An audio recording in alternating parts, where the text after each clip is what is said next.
sebuah hadis disebutkan orang yang akan mendapatkan syafaat baginda Nabi diantaranya itu adalah man aktsara alayhi salatan. Siapa yang banyak bersolawat kepada aku, kata baginda Nabi Muhammad sallallahu alaihi wasallam. Jadi kayak perintah solawat itu sebenarnya untuk kemaslahatan dan kepentingan kita. Karena dengan itu mudah-mudahan bisa menjadi media kita ini mendapatkan syafaat kelak di hari akhirat. Bapak Ibu sekalian, saya sampai sekarang tidak yakin kalau Abu Thalib paman Nabi yang mengasuh Nabi, yang backup Nabi sampai akhir hayatnya, dan yang mageri Nabi itu siapa? Abu Thalib. Sampai kaum musyrikin gak berani membunuh Nabi, gak berani kemudian neko-neko sama Nabi. Dia nolak ya, tapi kemudian sampai mencederai Nabi itu kan gak berani. Karena apa? Mereka itu masih memandang paman Nabi ini Abu Thalib. Paman Nabi ini dia jadi pagernya Nabi sampai akhir hidupnya. Bapak Ibu sekalian, saya sampai sekarang tidak yakin, tidak percaya. Dan ini husnudzon saya. Sejatinya Abu Thalib itu bagian dari orang yang beriman.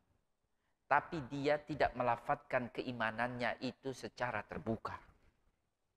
Dengan misalnya kalau kita kan masuk Islam, apalagi mu'alaf ditonton, diviralkan, ya kan asyhadu alla ilaha illallah wa asyhadu anna muhammadar rasulullah, kan gitu kan. Ya kan? Oh, dia muslim.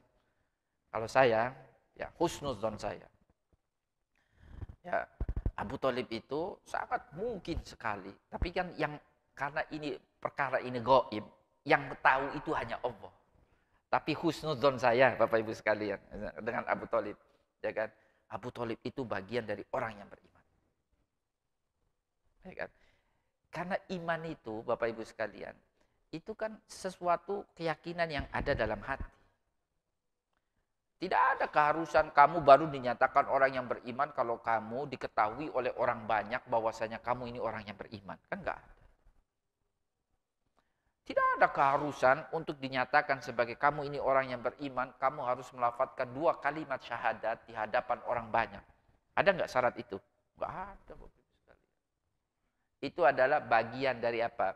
Mungkin lengkapnya, sempurnanya keimanan kita itu adalah dengan mengucapkan 2 kalimat syahadat secara lisan. Apa yang ada dalam apa yang ada dalam hati. Tapi misalnya, saya ini beriman loh. Ya kan? Dalam diri saya yakin. Ya kan? Allah yang layak untuk dijadikan sembahan.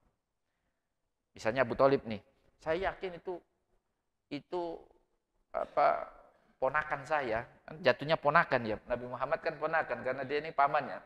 Itu ponakan saya itu benar Nabi. Buktinya saya bela-bela dia. Saya magerin dia. Ya kan? Saya tahu bagaimana dia kecilnya.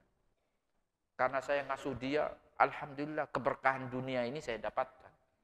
Tentunya Abu Thalib jauh lebih tahu dengan segala keistimewaan yang dimiliki oleh ponakannya ini kan karena dia yang mengasuhnya dari kecil. Maka dalam hemat saya sampai sekarang ya, saya kadang-kadang kalau ada orang paman Nabi Abu Thalib dia tidak beriman sampai akhir hayatnya, saya itu kadang-kadang tulus dada, ya Allah, dia tahu dari mana Abu Thalib itu dia tidak beriman.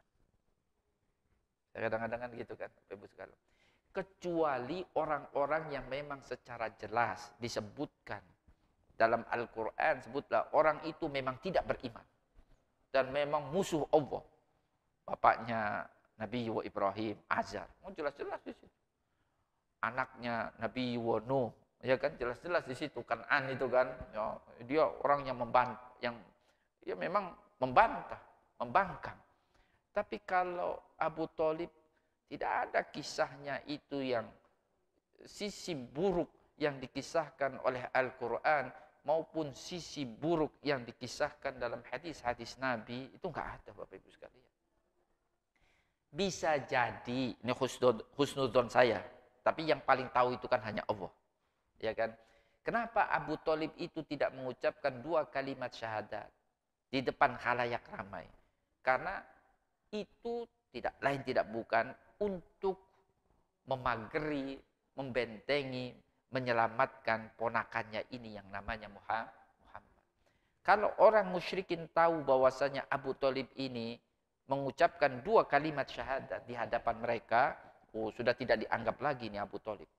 Akan dimusuhi sebagaimana ponakannya ini dimusuhi. Itu dalam hemat saya, Bapak Ibu sekalian. Tapi kan Allahu a'lam, Allah yang paling tahu dalam hal ini. Tapi yang jelas begini Bapak Ibu sekalian, Allah ini tidak mungkin berlaku zalim atas hambanya. Allah ini tidak mungkin menyia-nyiakan sedikit pun kebaikan. Apalagi Abu Thalib, kebaikannya luar biasa. Ya kan? Kalau bukan karena Abu Thalib, dari awal kenabian, Nabi Muhammad itu sudah diusir dari kota Mekah. Ya kan? Makanya ceritanya itu kan Abu Thalib meninggal tahun berapa itu? 10 kenabian.